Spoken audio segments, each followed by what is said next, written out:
I was sitting in my new cardiologist's office when a photograph on his desk turned my blood to ice. It was my wife, wearing the custom red silk dress I'd bought her in Milan 3 months earlier. When the doctor walked in, all smiles and expensive cologne, I pointed at the frame and asked who the beautiful woman was. His face lit up with adoration. His fiancée, he said, Cindy, trapped in a miserable marriage to a dying billionaire. They were just waiting for his heart to give out. My own heart didn't stop. It turned to ice. Before I tell you how I dismantled their perfect little murder plot, let me know where you're watching from in the comments. Hit like, subscribe, if you believe betrayal should always be met with calculated justice. I'm Victor Harrison, 70 years old, 4 decades building a logistics and commercial real estate empire in Chicago, starting from nothing but a rusted delivery truck and a refusal to quit. I built $80 million through sheer will. At my age, you learn to see the world stripped of its illusions. You learn to spot a bad deal, a hungry look, a lie dressed up as loyalty. But you never expect to be negotiating for your life inside your own home or inside a cardiologist's office. My wife Cynthia, 52, elegant, my wife of 20 years, had booked the appointment herself, fretting over some mild arrhythmias I'd been having. She found Dr. Miles Preston, 48, flashy, adored by Chicago's elite. My assistant booked it under my initials, V. Harrison, standard protocol to avoid preferential treatment. So when I sat in his glass-walled office and saw that photograph angled toward his chair, at first I thought I was imagining it. Then I saw the small scar above her collarbone, the one from her childhood accident she'd told me about on our 3rd date. It was Cynthia. Dr. Preston walked in, all tailored confidence, and I played it perfectly. The harmless old man making small talk. That's a beautiful woman. Your fiancée? His voice softened with real affection. Cindy, the love of my life. Cynthia. Cindy. She hadn't even bothered straying far from her real name. When's the big day? I asked. Complicated, he said. She was trapped in a nightmare marriage to a tyrannical, controlling old billionaire. But, he leaned in, lowering his voice like we were old friends. His heart's failing. Won't be long now. They were just waiting it out. He had no idea the ancient billionaire he was waiting to die was sitting 3 feet away. I kept my voice smooth. Then he opened a drawer, slid an amber pill bottle across his desk, and told me to take one every morning for my irregular heartbeat. I picked it up. It felt heavier than it should have. This wasn't a prescription. This was the murder weapon. An accomplice with a medical license, ready to sign my death certificate without a single red flag. I thanked him. I walked out with my spine straight, my pace even. By the time the elevator doors sealed shut, the loving husband I'd been for 20 years quietly died. In his place stood the man who'd conquered Chicago real estate. My enemies weren't in boardrooms anymore. They were in my bed, holding my prescription pad. At home, Cynthia greeted me with a kiss like ice. I told her the doctor was wonderful, set the bottle on the counter, and watched her eyes flick to it. One microscopic flash of triumph. 40 years of reading executives across negotiating tables taught me to catch it.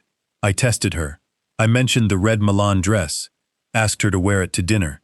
Without missing a beat, she said she'd donated it to a children's hospital auction. Flawless. If I hadn't seen that same dress in a silver frame an hour earlier, I'd have believed her completely.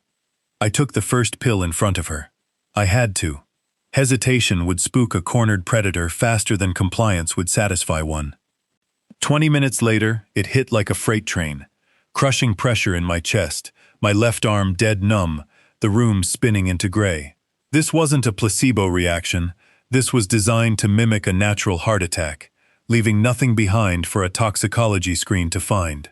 I crawled to a hidden compartment in my desk, snapped open an emergency vasodilator my real doctor once gave me for angina, and collapsed on the Persian rug fighting for my life for 10 straight minutes until the crushing weight finally lifted. I looked at my reflection afterwards, pale, wrecked, exactly like a dying man.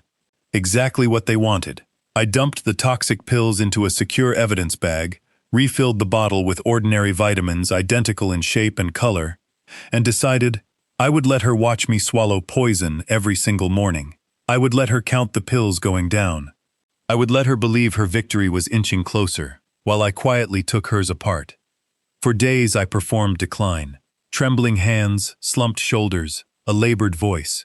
Cynthia played devoted wife beautifully, handing me my medication with a glass of water each morning, her eyes locked on my throat with a predator's focus. The fourth night broke whatever doubt I had left. Around 2 a.m., she crept into our bedroom, lifted the pill bottle from my nightstand, and counted the capsules in the dark, verifying my death was on schedule.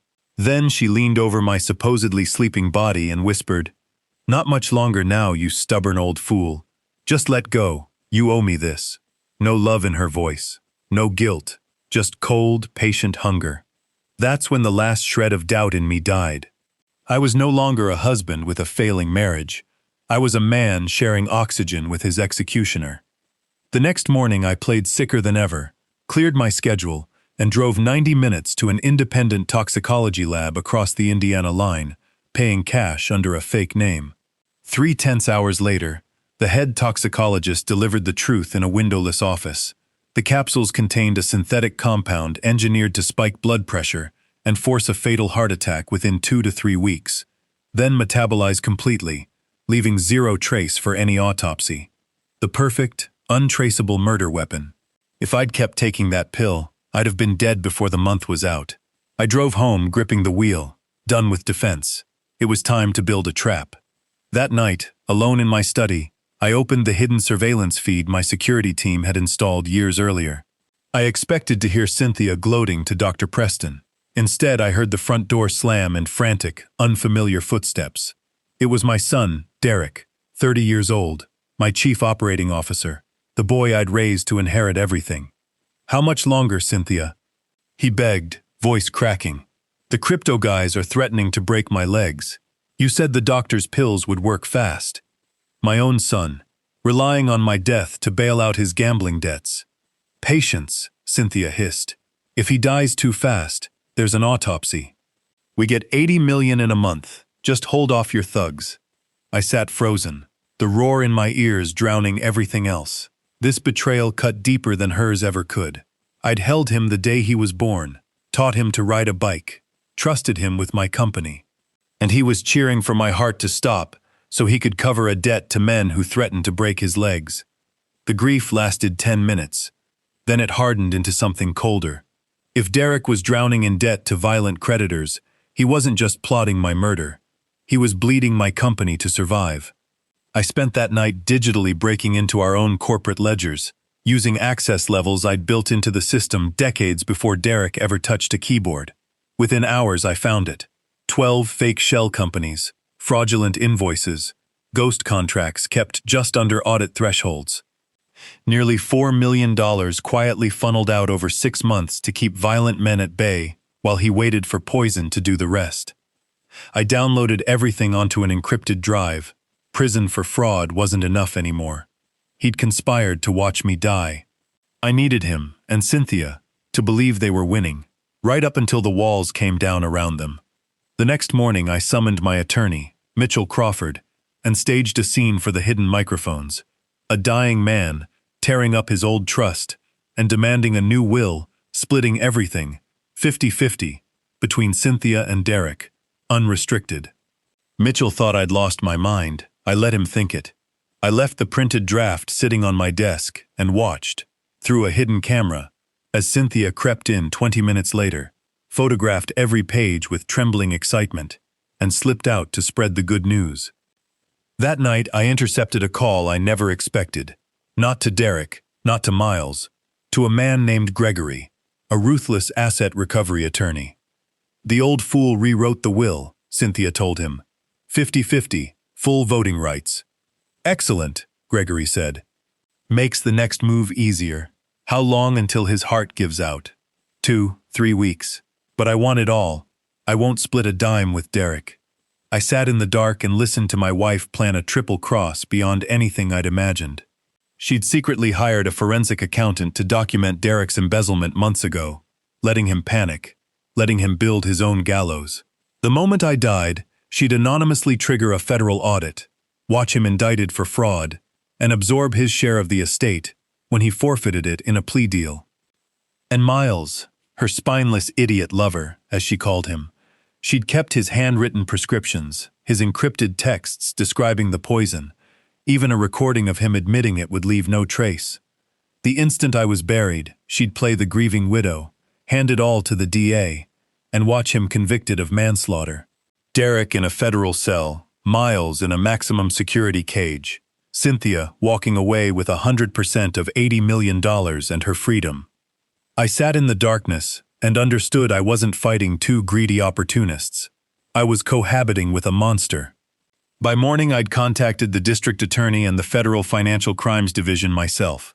I laid out the Indiana toxicology report, the embezzlement evidence, and the audio recordings across a conference table.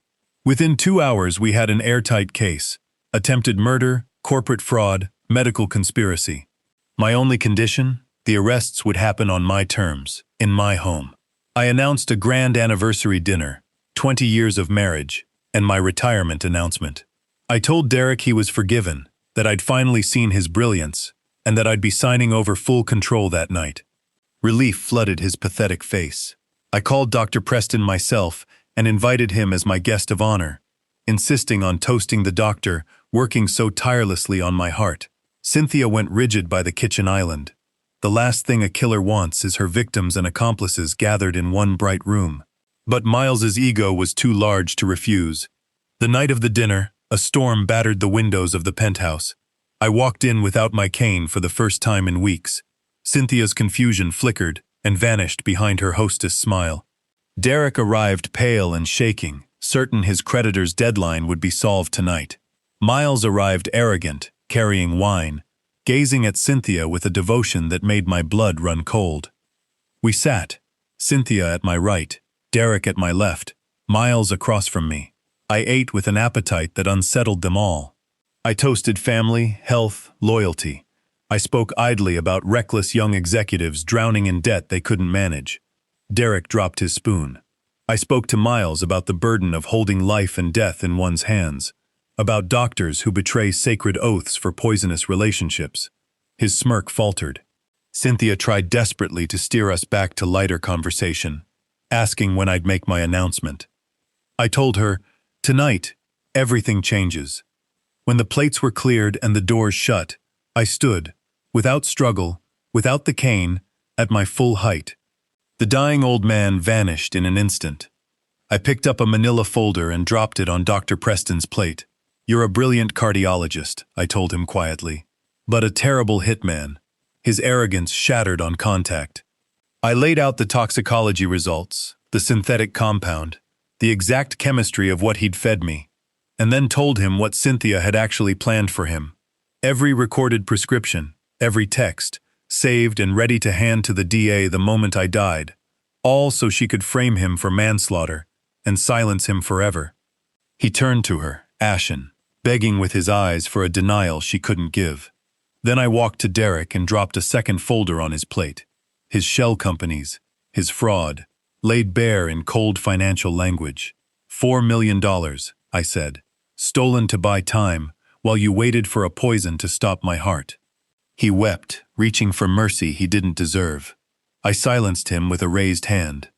Then I turned to Cynthia and played the recording, her own voice, crystal clear through the dining room speakers, laughing about my failing heart, promising Gregory she'd frame Miles, bury Derek in federal prison, and take everything. Miles lunged across the table at her, screaming. Derek collapsed to the floor, sobbing. Cynthia sat frozen, finally understanding her masterpiece had just been used to destroy her. The oak doors burst open. A dozen federal agents flooded the room. Miles was tackled and cuffed mid-scream, still blaming Cynthia with his last free breath. Cynthia backed into a corner shrieking about whistleblower immunity, until the lead agent calmly quoted her own recorded words back to her, and the fight went out of her eyes. Derek crawled to me on his hands and knees, grabbing my trousers, begging me to save him from prison, promising to work for nothing for the rest of his life. I looked down at him and felt nothing. I pushed him back with my shoe and told him he'd forged his own chains the moment he decided my life was worth less than his gambling debt. I had one final condition negotiated with the DA that morning. Miles and Cynthia would be taken into federal custody immediately. Derek would not. Not yet. As the agents dragged my screaming wife and my broken doctor out of my home, I raised a hand and had them leave my son. Alone with him in the wreckage of the dining room, I told him the truth. I'd already recovered every stolen dollar through my own forensic team. I'd also legally seized his personal accounts, his investments, the equity in his penthouse, every asset to his name, to cover the costs of his fraud. He wasn't going to prison. Prison, I told him, would have been a mercy. Instead, he was walking out with nothing. No job, no trust fund, no name to hide behind, and the same violent creditors waiting for him in the lobby, informed by my own security team exactly when he'd be coming down. He screamed. He begged. I had my men remove him from the building and close the door on his voice forever. I stood alone on my terrace that night as the storm broke into a clear, cold sky over Chicago, and felt no regret. My wife sat in a federal holding cell. My son wandered the streets, exiled and hunted by his own debts. The doctor who'd violated his oath faced the ruin of his career and the rest of his life behind bars. I had severed every blood tie and every vow that had turned against me, and I felt nothing but the quiet, steady pulse of my own survival. In the weeks after, I rebuilt my executive board with people who'd actually earned their positions. The company grew stronger than it had in 20 years, and with the fortune I'd fought to keep, I endowed a cardiovascular research fund, free heart surgeries, for people who actually deserved to live, unlike the three who'd once sat at my table waiting for mine to stop. The penthouse is quiet now. I don't walk with a cane anymore. I don't sleep with one eye open. I burned my own house down to purify the ground beneath it, and what's left standing is stronger than anything they could have inherited. Blood doesn't guarantee loyalty. A polite smile can hide the sharpest knife. We close our eyes to the people closest to us because the truth is too painful, but ignoring it never protects you. It only feeds the ones who mean to use you. True strength is seeing people exactly as they are, not as you wish them to be. And when the betrayal comes from inside your own house, sometimes the only way to survive the fire is to be the one who lights it. Have you ever trusted the wrong person, only to find out they were counting the days until you were gone? Tell me in the comments. And if this story kept you here till the end, you know what to do.